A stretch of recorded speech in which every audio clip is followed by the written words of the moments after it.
Welcome, listeners, to www.ironradio.org, the website and podcast for all things strength sports and sports nutrition. Thanks for listening. Good morning, everybody. We are on another episode of Iron Radio. This is Phil Stevens. I am a strength coach, powerlifter, Highlands Games athlete, and apparently sports ball strength and conditioning coach. Sports ball. Sports ball. Nice. I love it. Moving up in the world. Yep.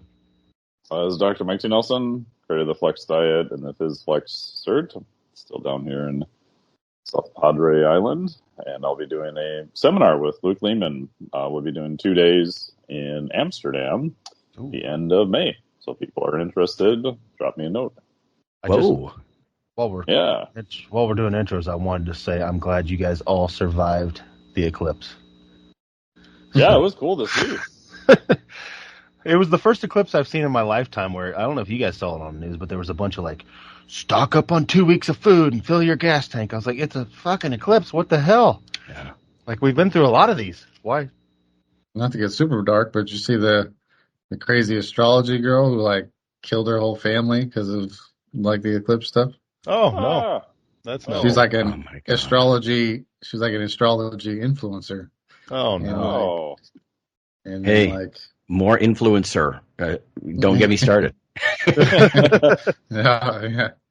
But this is Coach Darrell, bringing you the latest in astrology drama. But gym owner, strength and conditioning coach. Today will be a strongman coach out at Strong Barbell today. Otherwise, just cruising along. Cool. And this is Lonnie Lowry. Professor, 25 years, food industry and academic consultant, stuff like that. A little bit too salty, I think, to get sucked back into academia full time. Trying not to anyway. But we'll see. Speaking of which, food industry, let me share a little bit of news. And then after the break, everybody, we'll talk about what's news in weightlifting. But from a food science, I was talking about the Food Technology magazine. It's kind of a journal, kind of a mag. And I just got my brand new one after telling you about last month's. But this is April. And I just want to get your guys' opinion on some of these things because some of this is painfully obvious. There's also some numbers in here. This is the top 10 functional food trends. And I'll just give you the top 3, so I don't want to bore everybody. The first one is consumers living an active lifestyle dominate sports nutrition, the sector for purchases. Now, that just seems obvious. What? Shocker. Yeah, shocker. Active people dominate the sports nutrition purchases? I don't know. 2/3 buy products to improve health, 39% for sports performance per Nutrition Business Journal's report. Gallup reports that half of adults exercised more than 30 minutes at least 3 times a week last year. That seems Really? higher than I would have thought. That's way higher than I Self-report thought. data? It's Gallup, so it's probably self-report. Right. Oh, yeah, I exercise. Of course I do. Yeah. Yeah, sure you do. You mowed your lawn. Yeah. On a riding It says mower. it's back to 2019 levels, and I guess that's encouraging. 82.7 million used the gym. Now, there's only 330 million in all of the U.S. I just don't know about this. Use it or have a membership. Yeah, I mean, how do you validate? Yeah. Anyway, it says half exercise to manage weight, 4 in 10 to build strength, and 1/3 to build muscle, according to Health Focus. I got into this when I was in the food industry too, this differentiation between strength and muscle mass. Sometimes it's helpful for sarcopenia. Do you have more muscle tissue? Because that could be good metabolically, of course. But then what about the functional aspects? You actually want it to be strong. And it says young adults most often exercise to improve their mood. And I'm going to get to that in just a minute. Here's another obvious thing. It just stuns me. Taste is a top motivational need for 6 in 10 drink occasions, according to the Hartman Group. Here it is, with hydration chosen by 56%. Now, 56% of people who buy a beverage are interested in hydration? What? why else do you drink something? How is that not 100% of people interested in drinks appreciate that they're getting some fluid in their bodies?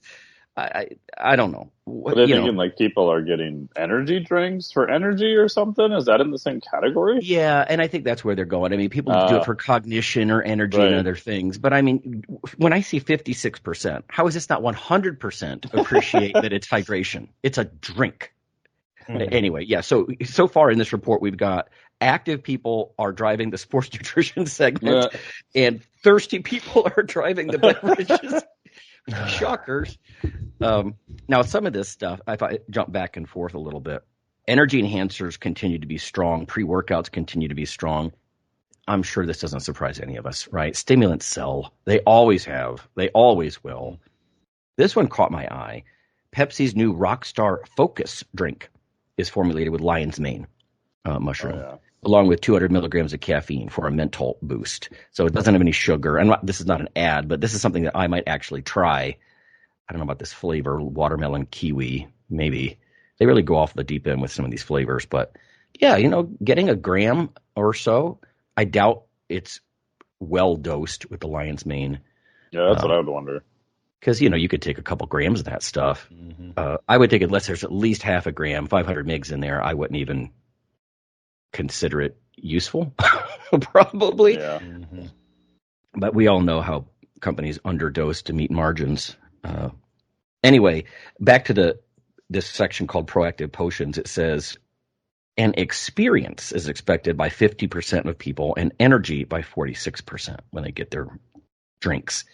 So the experiencing, I got to think, is more related to coffee, unless they want cheap side effect tingles, like Mike and I always talk about, niacin and beta-alanine, paresthesia or something.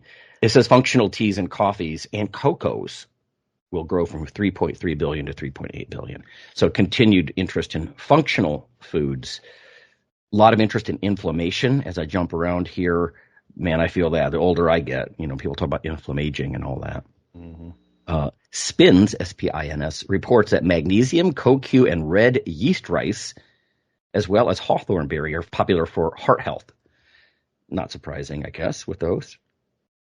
Nearly half of all adults have high blood pressure, according to the American Heart Association, so that's also not surprising that there's interest in sodium reduction back on the front burner. We were talking about sodium last week. NIQ reports that sales of foods and drinks with a low sodium claim rose 6%, and those with a very low sodium claim were up by 8%. So again, population specific, I guess, but that is disturbing. Nearly half, 47% of all adults, high blood pressure now. So I think a lot of that's body weight. People really overlook that. I mean, we see that so acutely in our field, right? Big boys and girls, they tend to be a little high blood pressure, even when they train a lot, because you're huge. You got a fist-sized muscle supplying this enormous body, and I think that's part of it.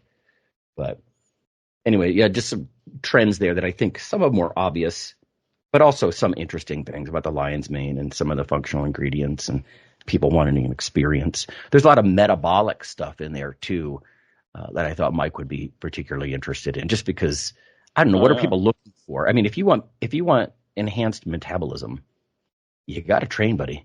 Yeah. Yes, what you eat, you can get adaptive changes in gut enzymes or tissue enzymes. Sure you can, but hormones. But yeah, you got to go exercise. But a lot of metabolism stuff. I just think the whole metabolism. I once knew a guy, no education in the field, just personal experience with, enhanced bodybuilding, if you will. And he would put on his business card, metabolic expert. And I'm like, what does that mean? Like, what does that even mean? Sounds cool. Yeah. So, yeah, stimulants still in the news. Again, yeah, never going to go away. And we'll see what happens with some of these new cannabinoids, and do they play a role in all that, if they can extract the right one in the right dose. And because otherwise, I don't know. I keep going back to what Drell was saying about it's about time for a new diet or a new something. Yeah. Do you think longevity, like I did a poll of my, I was talking to Joel Jameson, and he did a poll of his newsletter, and for his crowd, like longevity was like the number one thing. So I did a similar poll with my newsletter. Body composition was still number one in terms of the reason, but longevity was number two, and it wasn't that big of a separation as what I would have thought. So I'm curious because usually fitness area is kind of on the bleeding edge of trends, and then over time, they kind of morph into general population. Yep. But I'm always curious if the longevity angle will start showing up in some of these surveys with functional beverages and other compounds to enhance your life. And I know that's kind of trended up and down with, things related to cholesterol and everything else too. But I just have this feeling that that's the sort of the next coming wave for general population. Mm-hmm. I see that. I think maybe we could do a better job, myself, personally, like here when we podcast and stuff, that when we talk about calorie restriction mimetics and stuff like that, how exercise that's really the end game is longevity. So if you go on about calorie restriction mimetics or exercise mimetics, like we tend to do, both pharma and supplements, that's the end game is, am I going to live longer? Mm-hmm. But from the bodybuilding perspective, I grew up, and maybe my opinion changes a little as I age, but a lot of it was that I don't know. I was willing to do stuff when I was young that was not going to push me into my 80s. Let's put it that way. So it does bifurcate. It's not always synonymous that fitness and longevity just go together. I could tell you my joints. What I've done to my joints, because I am not a big person and I am really hurting these days, literally. So, but would I go back? Would I not do what I did? I don't know. I think I still would have. Yeah. It was defining for my life, the whole idea of bodybuilding and identity and stuff. So, yeah. If you push anything too hard, there's a cost to everything. And I think when you're younger, you just think, that cost is so far off in the future. It just doesn't seem like it's that present. And then you get your 40s and your 50s, you're like, oh yeah, I don't know. Right. No, it's true. I mean, when I was in my early 20s, I thought, I get in my 50s, because to me at that time, that was old. I'll get my 50s, I'll stop. I'll just get back into the martial arts, ramp up the martial arts stuff. Because I had, almost a decade of experience doing that kind of stuff, and I would just get re-involved in that and maybe not focus on the lifting. But now that I'm this old and I've done it for so long, I can't not lift. I don't know. I can't not lift. So, and I remember old muscle magazines, like watching Tom Platz, like where he could wear regular pants because he stopped lifting for quite a while. But then they always gravitate back. He himself said it's home. So anyway, I guess functional foods, that's where they come in for me. My interest in all that stuff is, yes, anti-inflammatory joint support, stuff like that, so I can continue to lift. Like Phil, I'm not up for PRs. I'm not going to compete. So you got to find your motivation, I guess. And maybe functional foods can hold you together long enough to fight the good fight. Well, I think if you're in the game long enough, it changes. Like you said, when I started, I can't lie, like 0.0% of my reasoning for lifting was longevity. Yep. Yep. I was doing it for pounds on the bar. But now as I get older, it's like you make that shift. Like, okay, I'm coming on 50. I want to be around a little longer. So, and your focus changes. So, but at what point is there a point of like no return? Because you've pushed it hard for a long time, and then now you're essentially kind of reeling it back, quite a bit. Mm-hmm. But there's a point of especially when you see some of the younger guys, at least in like powerlifting, who are like, juiced to the gills at 19 years old or whatever. Yeah. It's like, what point is your point of no return in terms of that trade-off? Like you can kind of get away with a lot of stuff and then kind of reel it back in later on and be like, oh yeah, that was bad, but I want to do this stuff now.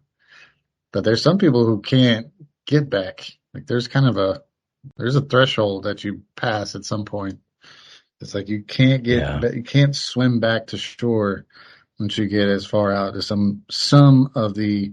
I just see it in powerlifting more so than I see it in anything else. But like, at what point is that for athletes or you guys in general, I would say. You know what? I see that in bodybuilding big time. I mean, anything since Dorian, these guys have swam so far out from shore. Yeah. They're not coming back. That's all there's to it. I mean, this might be generational, but I grew up in an era where, you guys all know, Platts and Zane and Arnold and Franco, and these guys, they looked amazing, but they did stuff. They didn't gram it, and they didn't stay on. They did cycles with, and so if you just think about the PEDs, and they were basically just anabolic steroids. Basic compounds too. Yeah, maybe a little thyroid or a little bit of, clenbuterol. And I'm not justifying those things, but I am saying those guys are now in their 70s, a lot of them, and they made it. They made it back to shore. It's a good metaphor, Gerald. But they don't have the added thing that you guys do in powerlifting, which is, both of your patellar tendons let go and you get stapled to the mat. That's a whole different ball of wax. Yeah. I mean, I think it's just what level you bring it to, and that's in any sport. That's not just do with powerlifting. Like in any sport, if you go to the elite level, like you're going to have forever lasting impact. Like you can't tell me an NFL player or something like they've paid for it for life. There's no coming back. There's always going to be evidence that they did that thing at a high level. There's going to be negative impact on their life. And the same things for sure in powerlifting. Like I have beat up joints and torn labrums and like that. Just there's everlasting evidence of my body that I lifted way too much weight. But I'm okay with that. Like you said, would I go back and change anything? Probably not. There might be little things like I'd have thrown on sleeves and wraps sooner. Shit like that, but how much would that have helped? Really, 5%. I'd make those little changes, but that's where our responsibility comes in as coaches. Like you have to learn from, and the same thing did to me. The people I learned from, dude, you want to do this. They'll give you little tips along the way from their life in the game, but there are certain things you just can't avoid. Like you can't avoid the basic wear and tear of lifting heavy weights for long periods of time. Yeah, back, joints. Yeah. But at the end of the day, I mean, I still look at it today. Like one thing that keeps me going is like, okay, I'm pushing 50, but I'm still in better shape than 99% of 50-year-olds. Oh yeah. Me at my worst, comparatively. Yeah, it's like me at my worst, I'm still fucking better than you. On my worst fucking day, I'm still better than you. And that's, I don't know, call it what you will. I mean, that still keeps me going a bit. So, yeah, and that was part of the original attraction, I think, is to, like Arnold used to say, it's an incredible experience to be bigger and stronger than almost everybody else. Yep. It's like a minor superhero effect.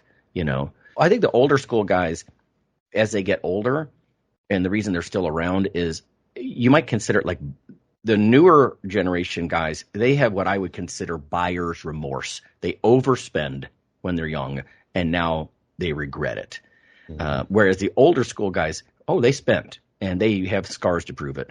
But think about what we're talking about right now. Like, no remorse. I would do that again.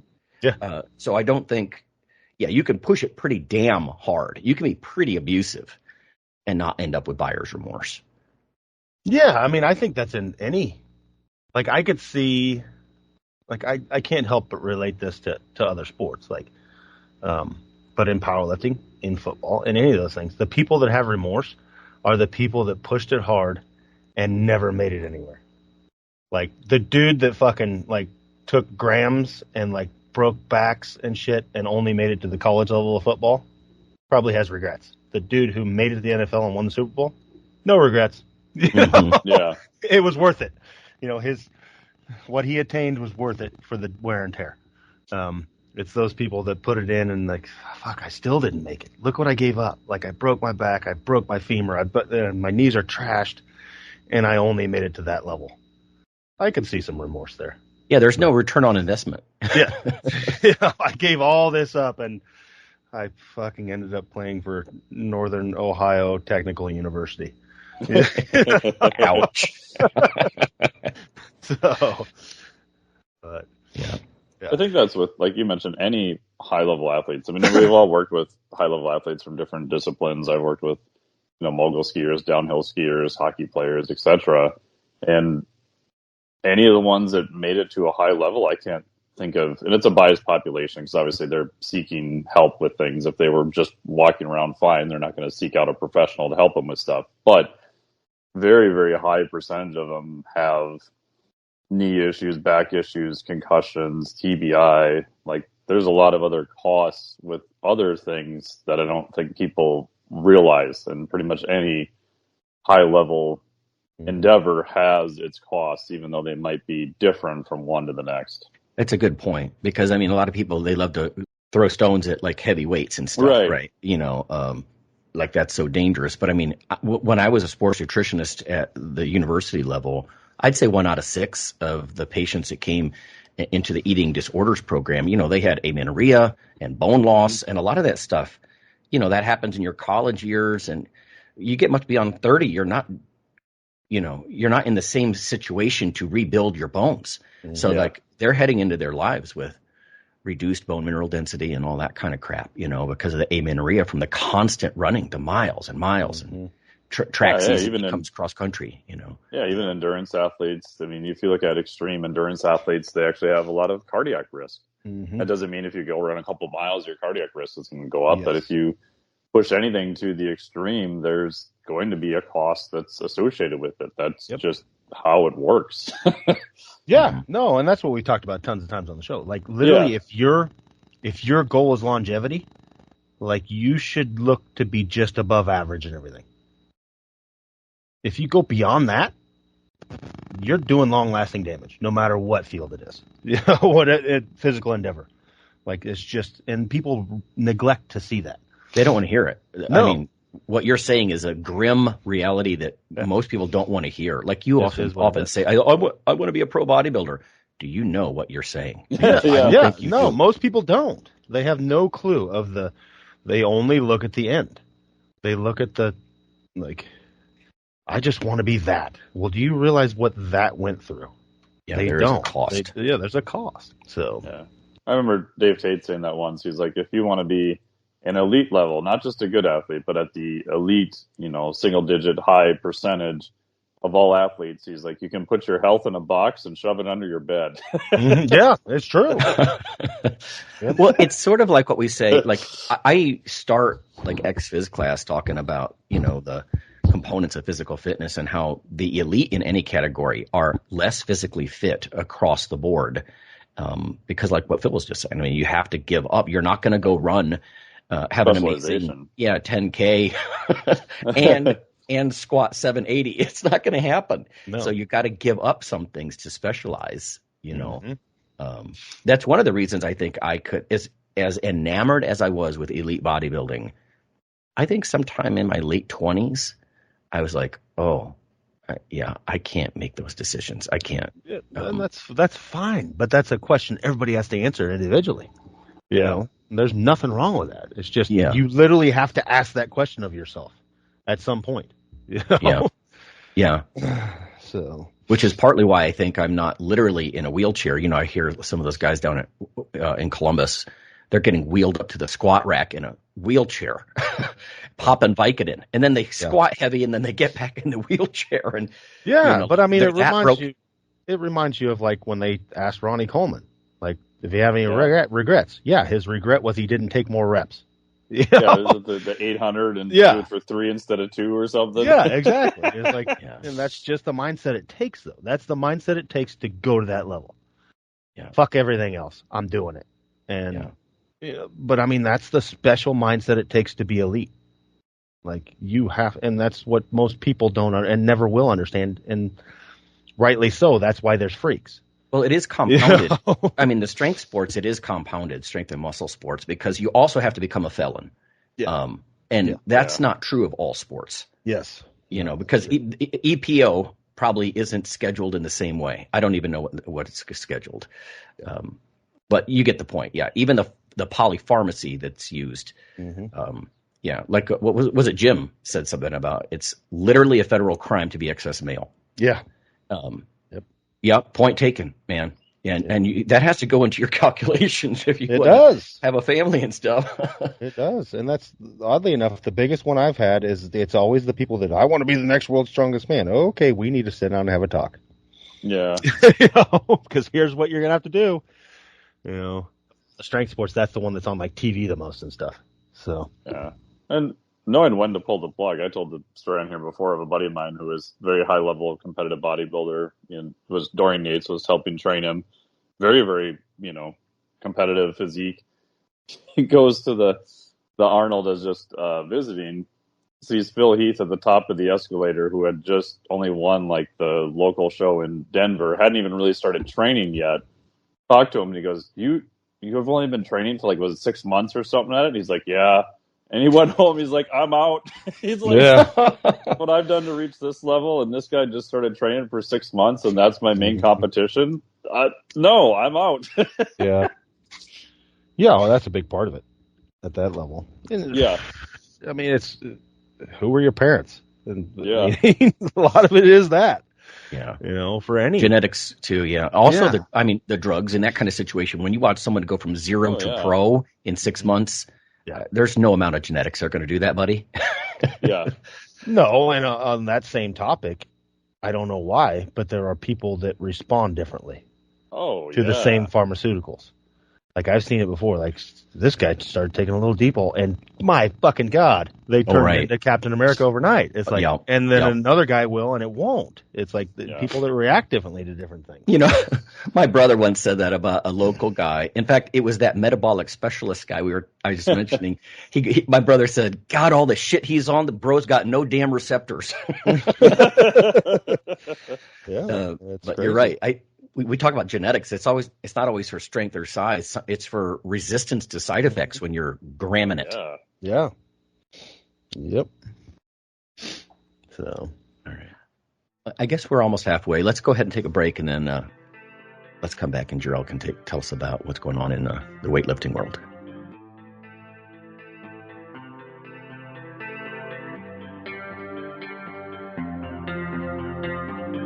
Hey, everybody. Iron Radio is back, and in an expanded way.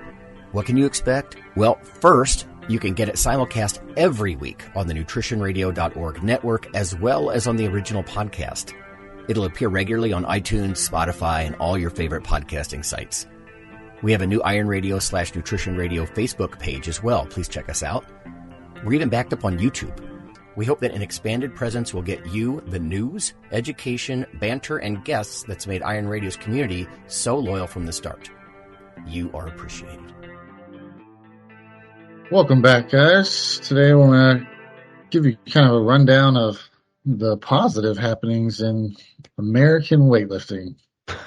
We actually have some, and the women have actually been doing really well, so I shouldn't say that about all of American weightlifting, because we've had medalists on the ladies' side for a while, for the last, 4 years essentially. But now, the kind of big news was Hampton Morris actually broke a clean and jerk world record.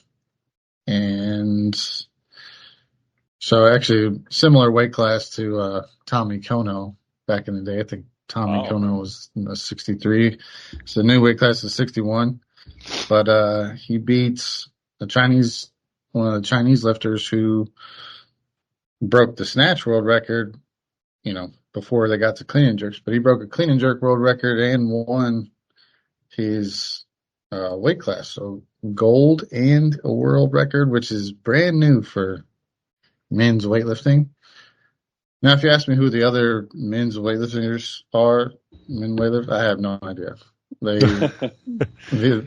Morris is kind of the big guy, and then I think we're about to have a changing of the guard of kind of new pop weightlifters that, go for like essentially the next quad will have all new, like a whole new roster. But the ladies are also doing really well. So Kate and I had, pretty good performance in one at this World Cup. And who else? Well, I think for the most part, the think we have 3 and 3 for men's and women's. And I think, I mean, there's still another meet that where things could change, but pretty much almost the whole team of who was, on the Olympic roster before to this next year is going to be different. Mm-hmm. It's going to be pretty new, except Kate and I think, has a shot. But you have Olivia Reeves, who's a crazy weightlifter. She won her weight class at this World Cup. Hampton Morris is kind of a new young dude coming up, won his. And the previous popular weightlifters who are doing really well are kind of struggling. I think K9 might be the only one who makes it to that next round, and because she can knock off Maddie, I think. Oh yeah, and you're already seeing some like the early retirement age of weightlifting compared to other sports, because you're seeing like our most recent medalists, like Robles had to back out, things like that, and you see them, it's like, wow, they're almost 30. And it's so fast going out of that sport usually. So yeah, actually, I saw I forgot who compiled the data, but they interviewed at the most recent World Championships, like the age of when all the weightlifters started. Mm-hmm. And it's like pretty much you had to start by the time you were a teenager. Like you had to start by the time you were like 15 on average. There were outliers, but some who started way earlier and some started, I think 20 something was the oldest, but that was on the women's side. On the men's side, which is a little bit more developed, you have to start by the time before you get out of high school, you have to be in weightlifting. Yeah. And I think maybe there's some wiggle room to be like, well, they were lifting weights and like doing squats, at least, properly, and mm-hmm. where you don't have to do specifically a weightlifting type program, but some sort of lifting at the start when you're a teenager. Yeah. Yeah, and then you can do the whole make the transition thing like, God, what's his name? Shane Hammond. Like he was already high level in powerlifting and then made that transition a little later. Things like that, and then that depends on mobility, of course. Like the mobility demands of weightlifting is much higher than powerlifting. But I don't know. What do you see? Why the rise in American weightlifting all of a sudden, comparatively to decades past? Because before this, it's like it's been a while. Well, one, we just snitched on everyone else about drugs, so. That helps when you when you lower the bar of drugs all the way down to, because our weightlifters have always, like, if you look at like, mostly natural countries or countries who have strict testing, our weightlifters are pretty good within that context. But the culture of weightlifting, I don't know, because I don't know if there's more exposure than there was with like the peak of CrossFit. Mm-hmm. So this feels weird. Hampton Morris, I think his dad coaches him in Georgia, so it's still like the kind of the garage sport. The people who are really into it can get really into it and get really good. Yeah. So that's kind of, I mean, this era of weightlifting is a little weird where it's like, I think the average, the average before was, and maybe it's still kind of like there. I don't think it's, pre-CrossFit levels, but it's like the average person knows what a snatch is and clean and jerk.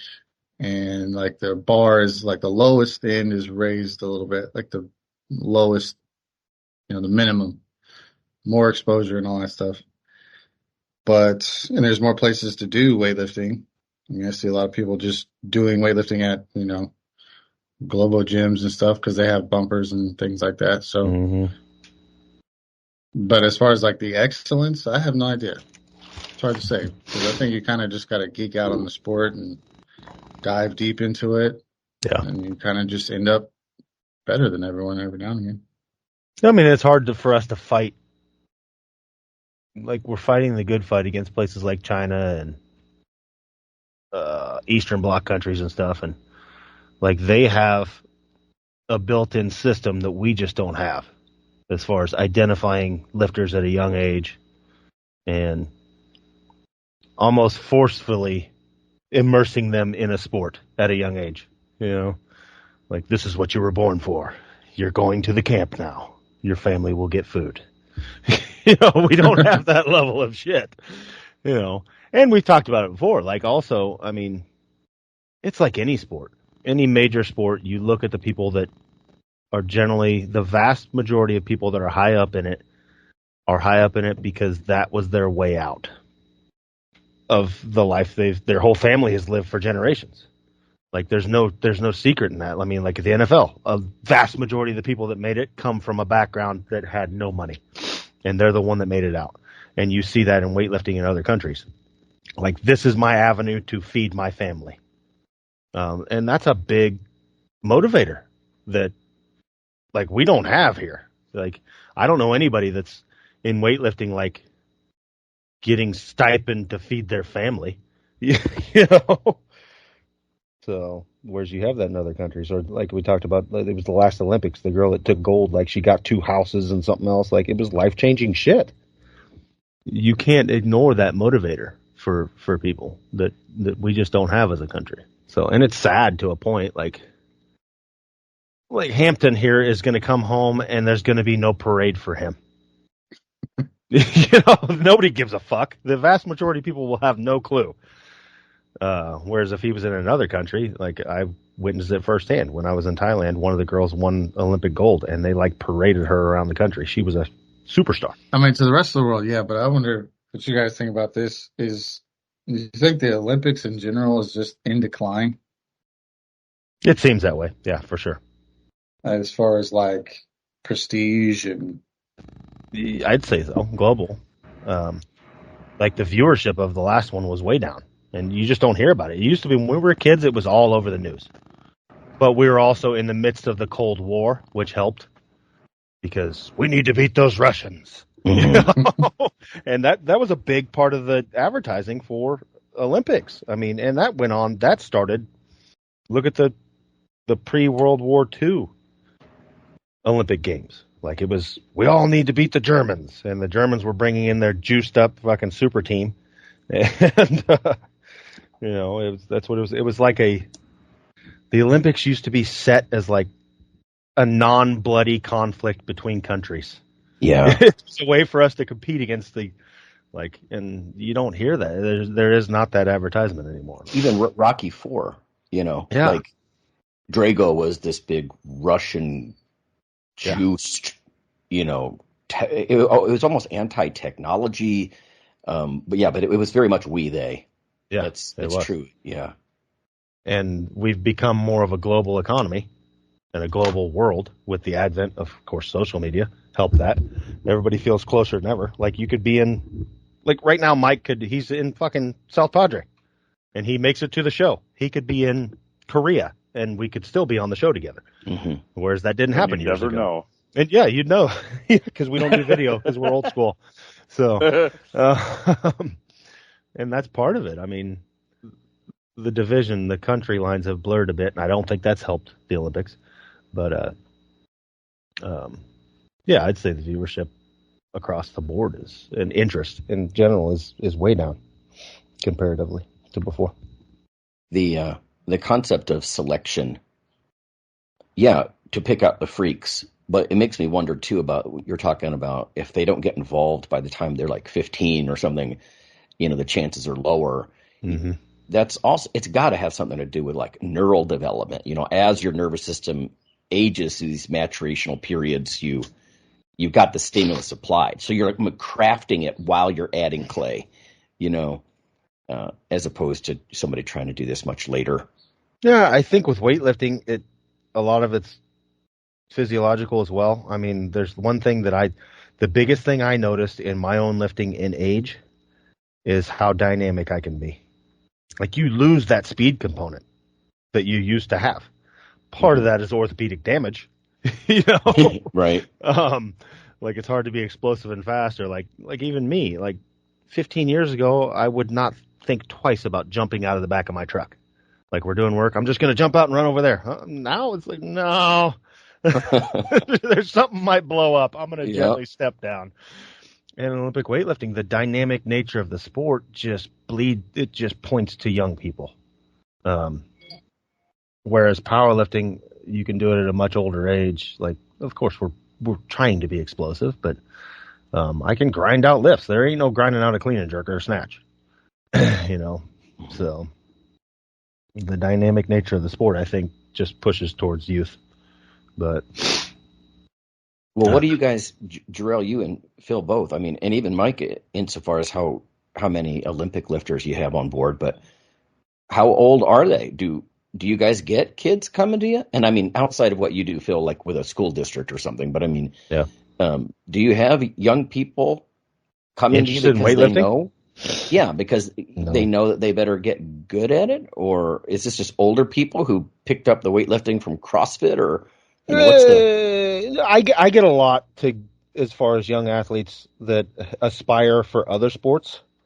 The big three or whatever, or softball, baseball, that they want to be proficient at clean and jerk because the university level has a huge hard-on for cleans. They do. And so they know it's better if they can at least go into the collegiate level. And that's why I tell them, like, you better get good at this because you're going to fucking do them. Like, the strength and conditioning programs in universities love cleans.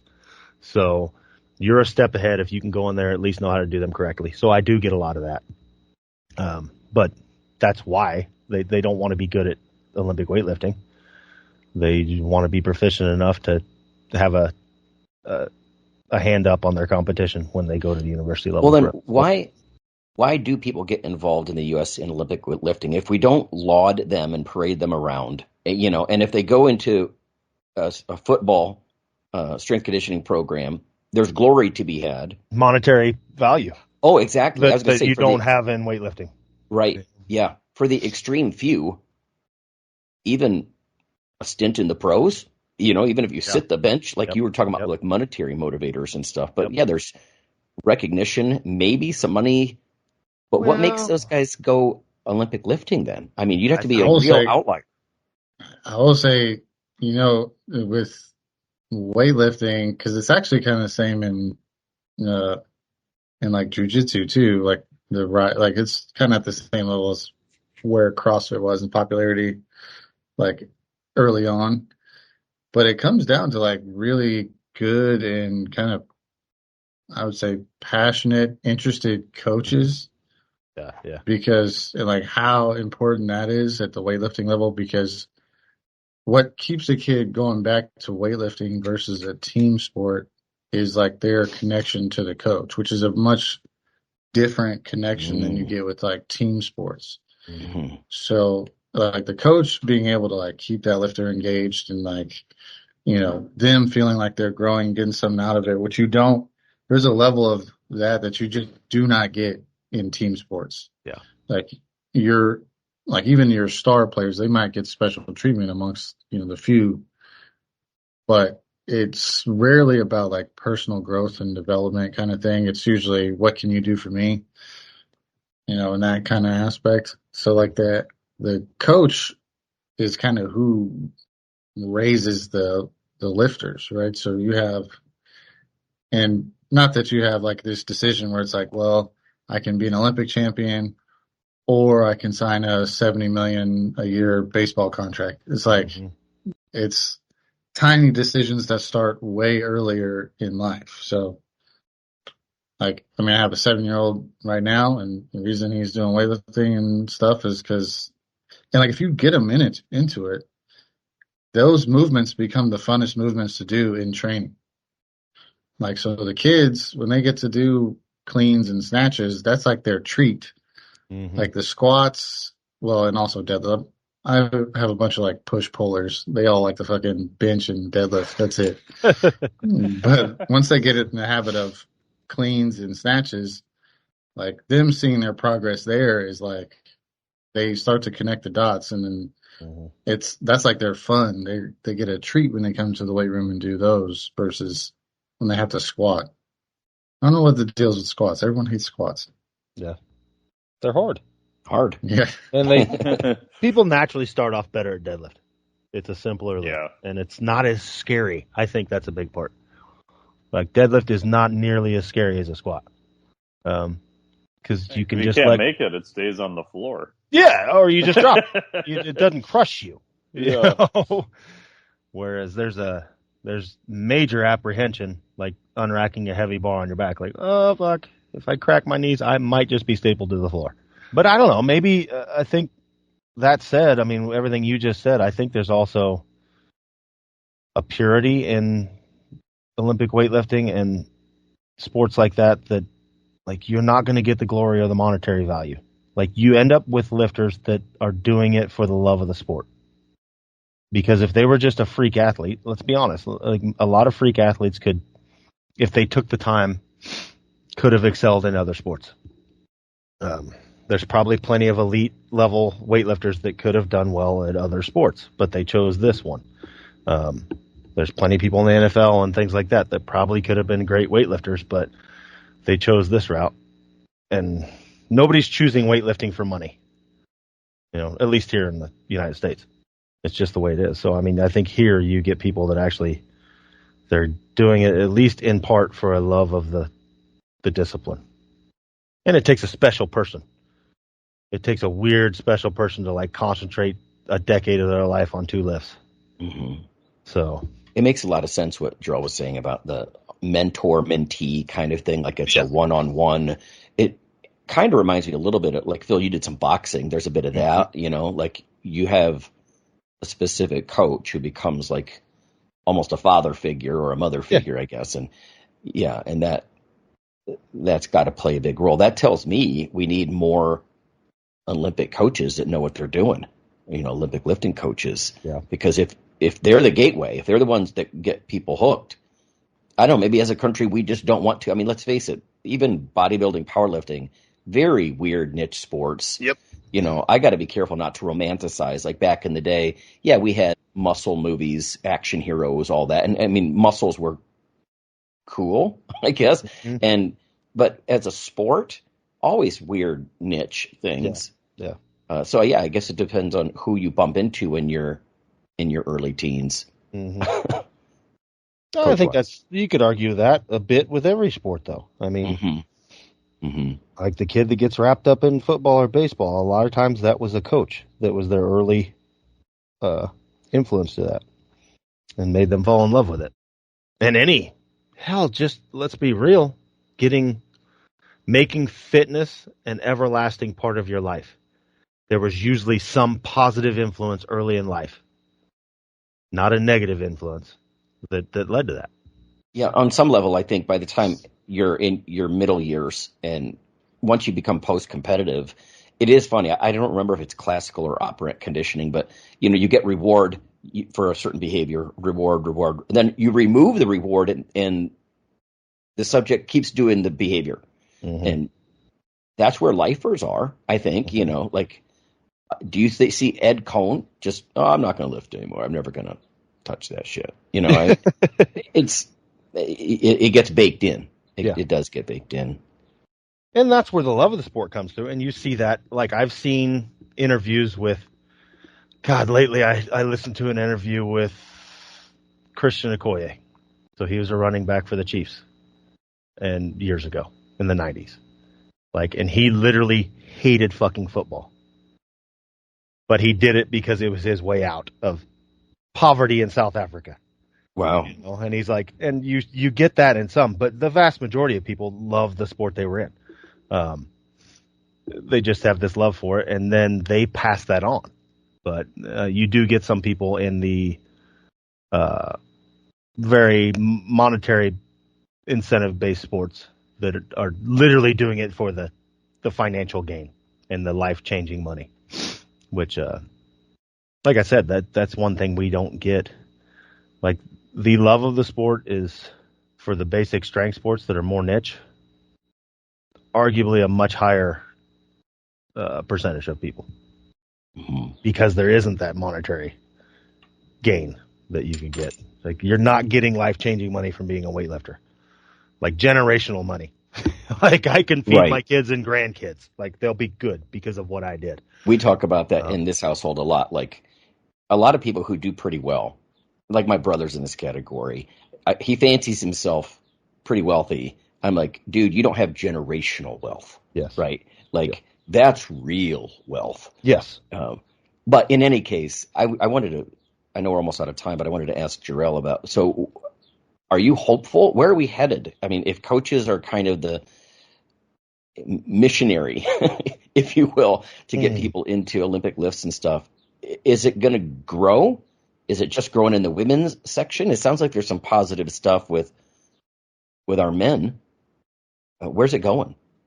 Oh yeah, I mean it's hard to say just because of the popularity of the Olympics is not the like I don't think anyone. I mean, because I think and then jujitsu has me thinking about this a lot lately, just because it was my same kind of idea about the CrossFit stuff too. It was like I thought CrossFit made a huge mistake when they started shifting things to think more about the viewership than the participants, because your viewership is participants. And like jujitsu is like the same, where it's like if you just have someone who has no idea what's going on with jujitsu and you try to like get people to watch it so it's entertaining, it's like, dude, it just looks like, I don't know, it looks like a bunch of nonsense.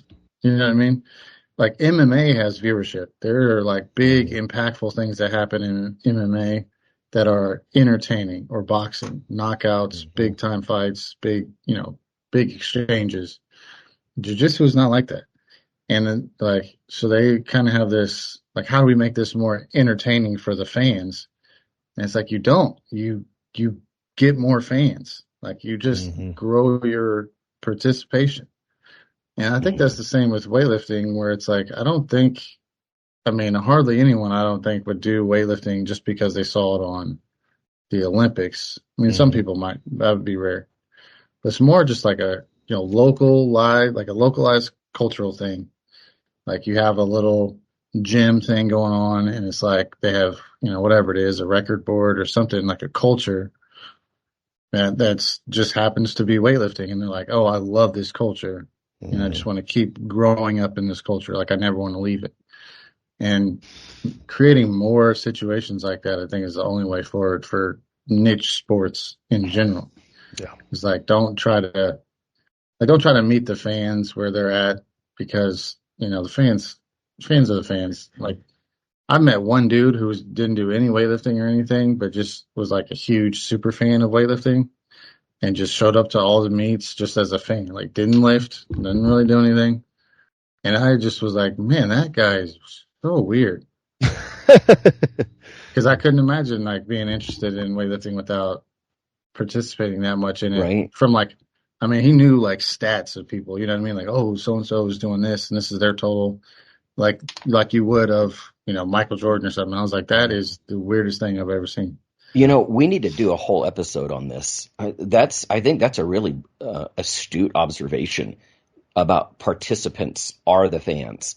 I mean, that's the only reason I was interested in muscle magazines, because I could do that. I have zero interest, to use Phil's term, and we joke about this here too at the house, is sports ball. Like I don't have any interest in that. I've never done it. But bodybuilding I could do, at least on my level, and watch progress and even compete in it as an adult, like post-college adult. But that's a topic in itself, man, is the fans are participants. I mean, look at powerlifting meets. Or like you just said, Jarrell, like you don't see the people who show up like they would for, the stats freaks in baseball. Yes. Or basketball or anything else. They don't show up. It's families. There's no fantasy weightlifting league where you're picking your team out and like, Yeah, exactly. So, yeah, we should talk about that. Because that's true. That's really separates, I think, muscle and strength sports in a lot of ways. But the crazy thing is you look at like wrestling. Wrestling is the same way. But my God, it's huge at like the high school and collegiate level, comparatively. Like it's gigantic, and it has no viewership aside from participants. but they've just done a real good job of getting people involved in it. And a lot of the involvement for wrestling that I've seen is because it helps you with other sports. Like, do this in the off season for your sport because it'll help you in your sport. And the same could be said for weightlifting. Like, if we had other kids from other sports that just took up weightlifting, like the strength and conditioning and mobility proponents could help bleed into their sports. And then through that, you might find the kids who just excel at it. You would have a larger amount of people trying it at least. And then let's say you gain 100,000 triers. Out of those 100,000, there's going to be a small percentage that are just made for that sport. Yeah. So it's just like drill. That's number one, is getting people to try it. Yeah, build it into the culture. Like I know at my high school, Ohio is a wrestling state. And some of my buddies, they'd walk the hallways, in just getting a lot of attention, like before a big meet or something like that. Or they go to state and they would just get a lot of pats on the back and that kind of stuff for being a high level wrestler. I always did weird sports, the bodybuilding and the martial arts and the pole vaulting. Man, I didn't get any attention, ever. In one sense, it was good because it teaches intrinsic motivation. Like, I love these things for themselves. Yep. But yeah, wrestling, at least here, is totally built into the culture. And if they did that with weightlifting, oh man, you got to think that things would really turn around. Yeah, but like I said, wrestling's weird in that way because there's no monetary escape. There's no professional. What are you going to do? Join the WWE? Like post high school, post college. There's no like upper level to go to make a bunch of money. Yeah, like the other sports, but there's still massive involvement at a young age. Like you go to a state wrestling match, and my God, there's thousands of families there. You go to a state powerlifting meet, there's 17 people and 32 other lifters in the crowd. It's weird. They've done a good job somehow. I think we're out of time. Yep, we're out of time. I got to go get ready to fight the aging. Yep. All right. All right, guys. We'll see you. Iron Radio is accepting donations. If you like what we do, the professors, the scientists, the bodybuilding show promoters, the athletes themselves in powerlifting and bodybuilding, please consider making a donation or maybe buying something from the ironradio.org store. We also are accepting supporting members. So for $4 a month, which is frankly less than the bank sneaks out of your account in fees, you can step up and support a form of sort of public radio for the bodybuilding and powerlifting and strength community. The Iron Radio podcast and all of the audio on ironradio.org is for informational purposes only. If you're interested in starting a diet or exercise program, it's important to check with your physician. Also seek the help of registered dietitians, athletic trainers, and qualified exercise physiologists in order to make the progress that you need.